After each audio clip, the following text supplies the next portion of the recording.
Un saludo cordial y afectuoso para toda la audiencia y para el Ministerio Verdad Adventista. Agradezco a Dios por el estudio de la lección número 2, la misión de Dios en favor de nosotros, segunda parte, programada para el sábado 14 de octubre. Por tanto, vayan a todas las naciones y hagan discípulos bautizándolos en el nombre del Padre, del Hijo y del Espíritu Santo. Mateo 28:19. La realidad de la misión atraviesa toda la escritura sagrada y resalta el principio divino de que al crear al ser humano, aun a pesar de que el pecado cambió sus propósitos originales, causando el deterioro, la destrucción y la muerte, Dios puso en marcha el plan de la salvación, planificado en el Concilio de Paz, desde antes de la fundación del mundo y de nuestro planeta. Y desde ese momento el objetivo de Dios ha sido eliminar esa brecha de separación causada por el pecado, Isaías 59:2, y prosigue hacia la restauración de la relación rota con la humanidad plenamente, hasta el glorioso momento en que hará nuevas todas las cosas, Apocalipsis 21:5. Esto implicará también la restauración de la plena imagen de Dios en sus hijos redimidos, Colosenses 3:9, Dios, primera de Juan 3:2. Hoy estudiaremos tres temas sobre el propósito de la misión de Dios para su creación. Número 1, la misión tiene su origen en el Dios Trino. Número 2, el propósito del mensaje y de la misión. Y número 3, el campo o lugar de la misión. Y como es nuestra costumbre, finalizaremos con las aplicaciones pertinentes. Comenzamos con, la misión tiene origen en el Dios Trino. La misión se origina en la resolución del Consejo de Paz entre el Padre, el Hijo y el Espíritu Santo, donde se formula el plan de la salvación de la humanidad caída, aún antes de su creación y la de su planeta Tierra. Zacarías 6:13, Efesios 1:4, Primera de Pedro 1:20. Tal como lo expresa Pablo en Efesios 1:9-10, se puso en marcha el plan cristocéntrico revelado en el misterio del Evangelio en los últimos tiempos. El designio divino es de reunir todas las cosas celestiales y terrenales en Jesús. Para esta noble causa, las Sagradas Escrituras dan clara relevancia y prominencia a Jesús en su ministerio terrenal después de su encarnación y en su ministerio celestial después de su muerte, resurrección, ascensión al cielo, entronización a la diestra del Padre en el santuario celestial. La participación de las tres personas divinas en la ejecución de este plan es clara en la Biblia. Jesús se revela como el único camino de la salvación y la única vía de acceso al Padre celestial. Yo soy el camino, la verdad y la vida, nadie viene al Padre sino por mí, Juan 14:6. Pero también el Padre era quien hacía posible que se cumpliera lo prometido por Jesús en su ministerio terrenal. Juan 6:65 dice, por eso os he dicho que ninguno puede venir a mí si no le fuere dado por el Padre. Pero también estaba en acción la obra del Espíritu Santo. Y citamos Juan 16, versos 7 al 9 en la explicación de Cristo. Mas yo os digo la verdad, os conviene que yo me vaya, porque si no me fuese el Consolador no vendría a vosotros, mas si me fuere, os lo enviaré. Y cuando Él venga, convencerá al mundo de pecado, de justicia y de juicio. De pecado por cuanto no creen en mí. Es el Espíritu Santo el que nos ayuda a creer en Cristo y aceptar nuestra condición de pecadores necesitados de salvación. Dios concibe la manera en que salvaría a la humanidad y en ese momento el Cristo de la gloria es el creador del mundo, Juan 1:3. Y cuando se cumplió el tiempo, según Daniel 9:24 al 27 y según Gálatas 4:4, Dios envía a su Hijo y Él se encarna y entra intencionalmente en la historia de la humanidad para salvarla, cuando estaba muerta en delitos y pecados. Efesios 2:1 y 5. Dios el Padre mostró su amor al enviar a su Hijo, Juan 3:16. El Hijo se encarna y muere por nosotros en la cruz, venciendo a Satanás, a la muerte y al sepulcro, y el pecado. Romanos 5:8, 2 de Corintios 5:19. Se entroniza e intercede por nosotros, enviando el poder del Espíritu Santo Consolador. Juan 14:26 y Juan 16:7. Este convence al mundo de pecado, de justicia y de juicio. Juan 16 del 8 al 11.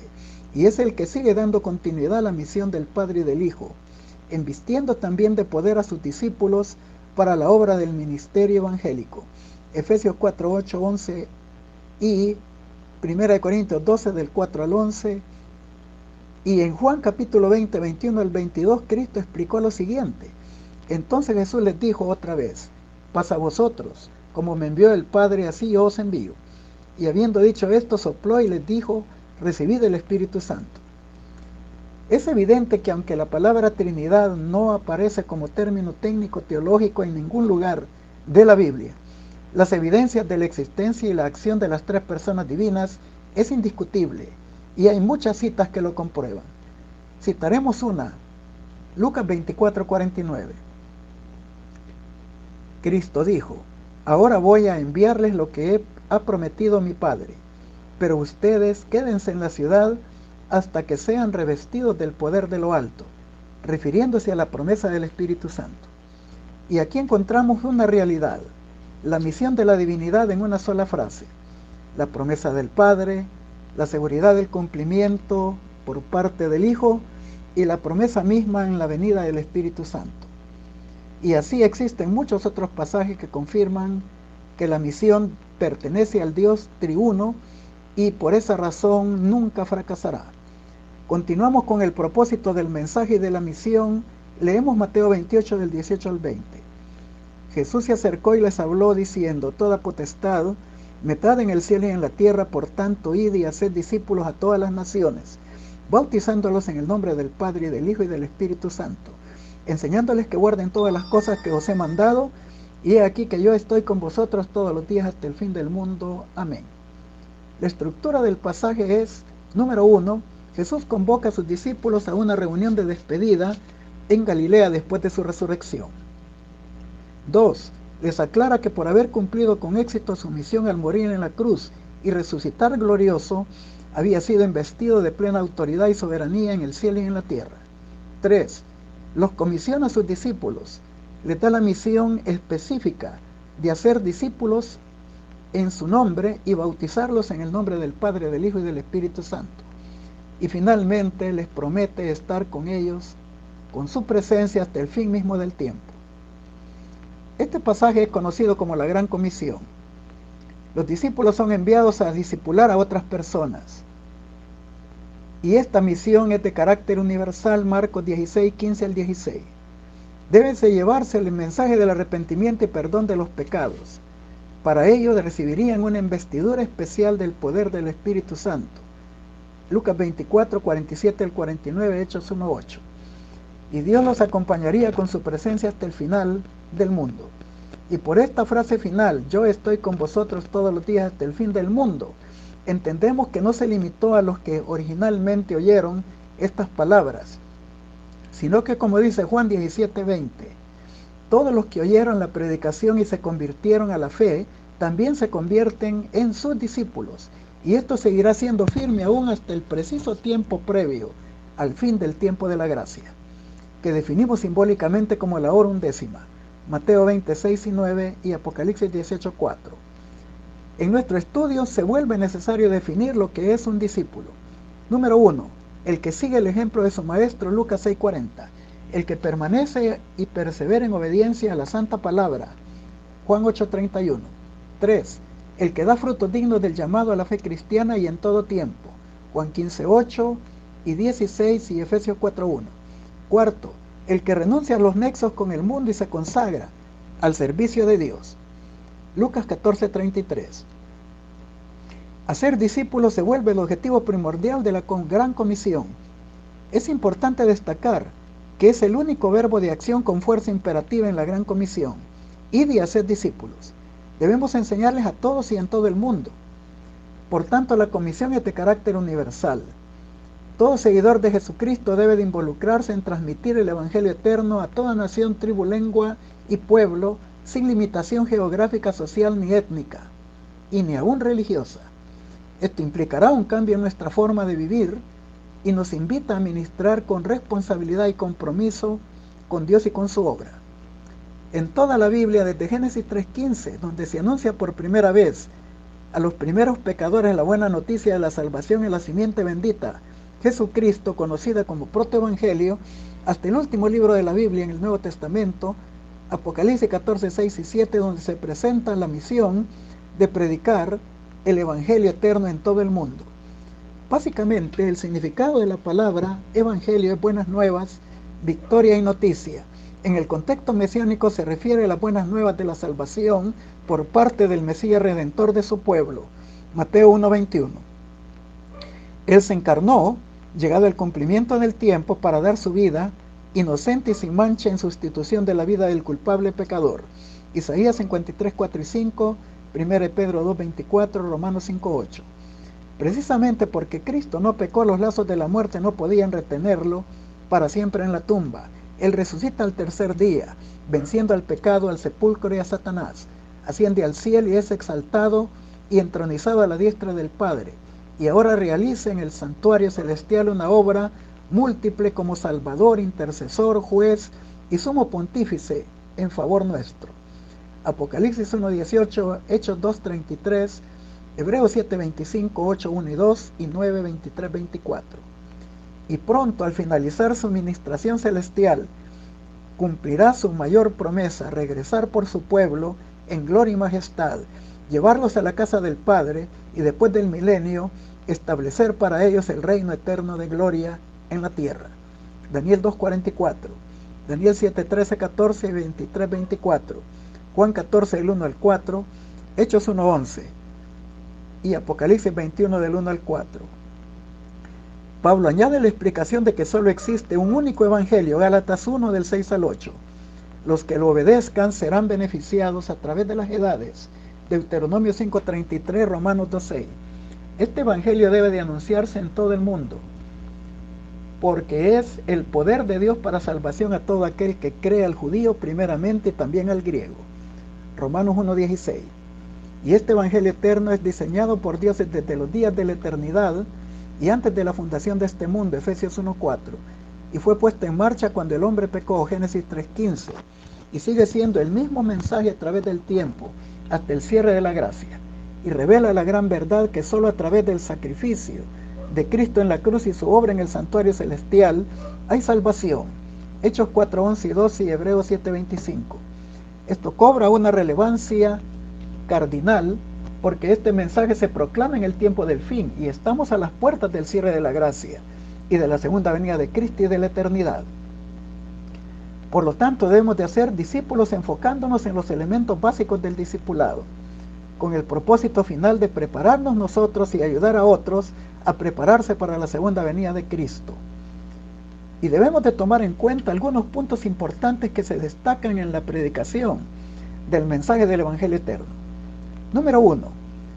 El mensaje del Evangelio eterno comprende la proclamación de los actos redentores de Dios en favor del hombre, que no concluyeron en la cruz, sino que continúan en la obra celestial de Cristo en el santuario. Es un conjunto de acciones salvíficas de Dios dentro de un plan establecido por Él. 2. El Evangelio eterno puede ser comprendido únicamente a la luz y plenitud del estudio del santuario celestial. Número 3. El Evangelio eterno es la salvación por la fe y la victoria de Cristo sobre el pecado por la gracia divina, mediante su sacrificio en el Calvario, por su obra multifacética en el santuario celestial, cuyo resultado será que el hombre puede ser salvado del pecado y no en pecado. 4. Los frutos del Evangelio eterno, según Apocalipsis 14 del 6 al 12, serán la respuesta del justificado ante la gracia y amor divinos. Y podemos mencionar los siguientes frutos.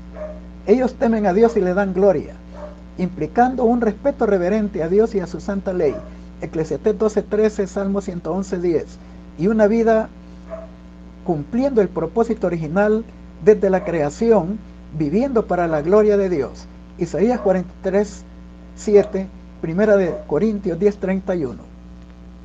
Ellos adoran al Creador, lo distinguen de todo lo creado, Romanos 1:25, y le adoran observando el sábado como un memorial permanente de su poder creador y redentor, Éxodo 20 del 8 al 11. Ellos no se contaminan con el vino de las falsas enseñanzas de Babilonia y han roto todo nexo con ella, Apocalipsis 14:8 y 18:4.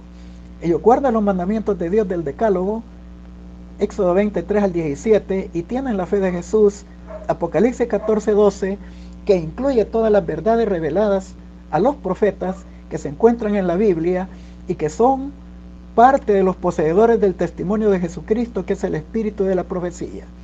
Apocalipsis 12, 17, 19, 10 y 22 del 8 al 9. El remanente no solo llama al mundo a creer y aceptar el Evangelio, sino también a aceptar el cambio de vida que produce en Cristo. Y a esto se le complementa una vida llena de adoración y reverencia al Creador, y la tarea firme y fiel de lanzar al mundo la advertencia de la caída de Babilonia, invitando al mundo a salir de ella, y también advirtiendo sobre el peligro de la marca de autoridad de la bestia en el falso reposo dominical, invitando también al mundo a permanecer en la observancia fiel del sábado y recibir el sello del Dios vivo. Por lo tanto, no se puede separar el Evangelio eterno de los frutos que compele en la vida de los creyentes bendecidos con este conocimiento que los prepara para el día del juicio. En el Antiguo Testamento se registra que antes de la aparición de Cristo en la primera venida, así como en el Nuevo Testamento se registra que antes de la segunda venida de Cristo en gloria, Dios desarrolló y ha seguido desarrollando su agenda redentora utilizando a los seres humanos creyentes, los que han aceptado su plan de salvación y han creído la buena nueva de su evangelio a lo largo de la historia, los que le han representado fielmente en su carácter y han obedecido sus propósitos, han constituido su pueblo a través de aceptar el llamado divino y la participación en su gracia.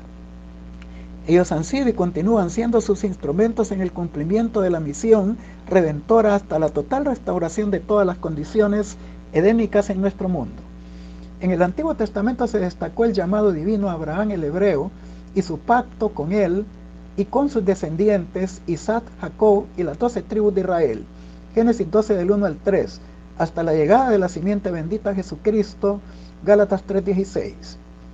Un pacto es un compromiso por medio del cual las partes contratantes se obligan mutuamente al cumplimiento de ciertas condiciones.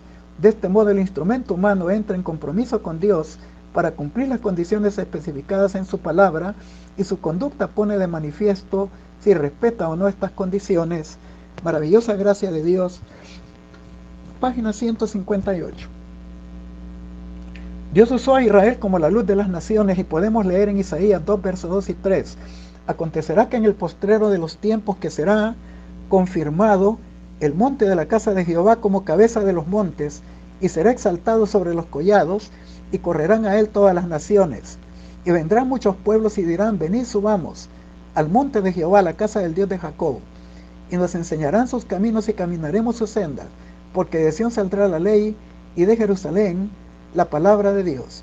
Este fue el proceso de la misión asignado a Israel, atraer a las naciones a que conocieran al Dios verdadero y su voluntad.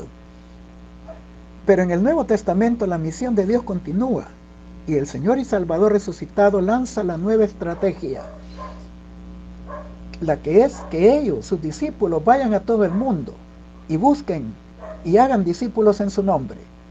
La misión de la iglesia es la misma misión divina, porque el Hijo del Hombre vino a buscar y a salvar lo que se había perdido. Lucas 19:10. Y aunque ninguno de nosotros ni la iglesia puede salvar a nadie, sí podemos llevar a estas personas al único que salva, Jesucristo. Hechos 4:11 y 12. 1 Timoteo 1:15. Podemos enseñarles la voluntad divina revelada por su gracia, y ellos pueden convertirse a Dios y formar parte del pueblo que guarda sus mandamientos y tiene la fe de Jesús. Apocalipsis 14:12. Continuamos con el campo o lugar de la misión.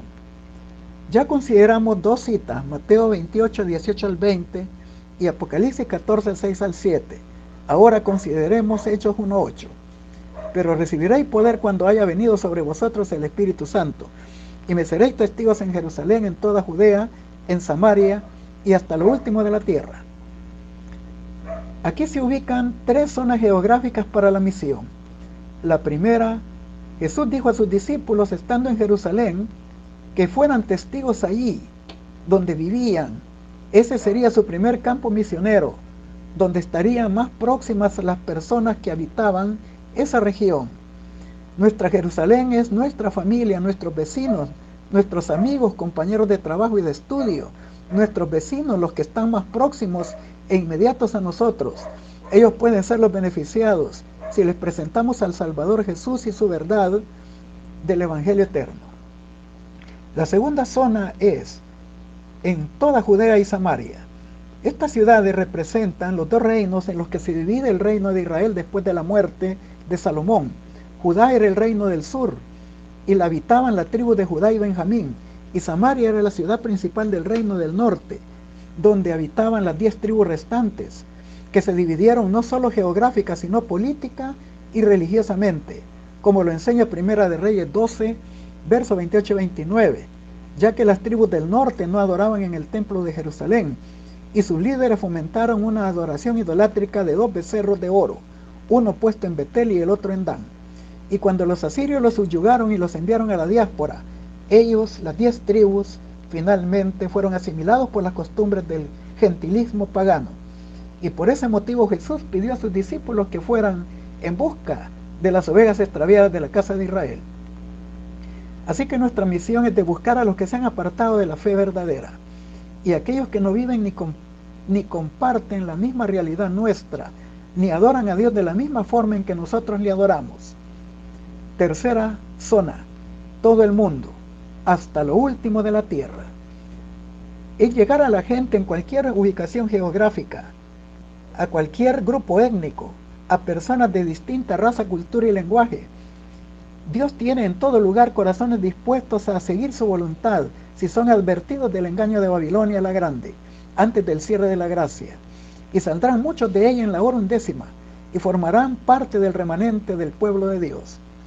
Satanás ha vendido la falsa idea del ecumenismo, en donde se ha hecho creer de que solo deben de buscarse a personas que no se afilian a ninguna fe, ninguna religión, y dejar libres a aquellas que ya practican cualquier religión en el mundo. Pero todos, dice el Señor, deben de ser impactados con el conocimiento de la verdad. Debemos ir a todo tipo de personas con el Evangelio eterno, aún a aquellos que son enemigos de la verdad y no piensan como nosotros en materia de fe. El Señor tiene en todas las religiones del mundo, y aún en el mundo secular, no religioso, a personas que anhelan conocer la verdad. Están esperando a alguien que la guíe al conocimiento de la verdad y a Jesucristo como Salvador. Y para ellos es el mensaje de Apocalipsis 18:4, para que abandonen la falsa religión de Babilonia y se unan al pueblo que guarda los mandamientos de Dios y la fe de Jesús. Apocalipsis 14:12. Finalizamos con las aplicaciones pertinentes.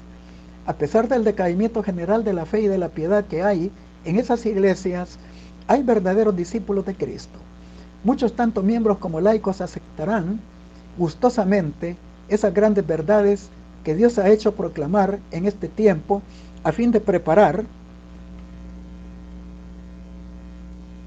a un pueblo para la segunda venida de Cristo. Recibiréis poder, página 343. Cuando la tormenta de la persecución realmente se desate sobre nosotros, las ovejas verdaderas escucharán la voz del verdadero pastor. Se realizarán esfuerzos abnegados para salvar a los perdidos, y muchas de las personas extraviadas del redil regresarán para seguir al gran pastor, y el pueblo de Dios se agrupará para darle un frente unido al enemigo. Exaltada Jesús, página 205. En la hora 11ª habrá miles que se encontrarán y reconocerán la verdad, y estas conversiones a la verdad se realizarán con una rapidez que sorprenderá a la iglesia, y únicamente el nombre de Dios será glorificado. Mensajes Selectos, tomo 2, página 16, Eventos de los Últimos Días, página 180. Les deseo un feliz sábado en la gloriosa y bendita presencia del Señor.